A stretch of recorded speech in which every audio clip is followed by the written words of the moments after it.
ideya mo, igagalang ko.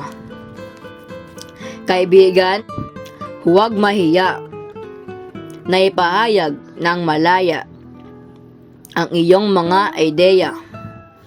Sa gayon, ang lahat ay mapasaya. Pangako, habang ikaw ay nagsasalita, ako ay makikinig. Pag-uusap sa aking katabi ay aking ititigil. Kaibigan, pangako, ako ay hindi tatawa sa iyong mga ideya.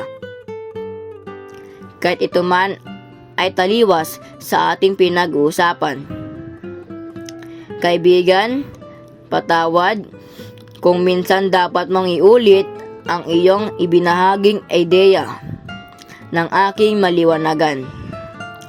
Ngunit, pangako, ang bawat ideya mo ay hindi babaliwala o maglalaho. Dadapat ito ay aking papalagahan.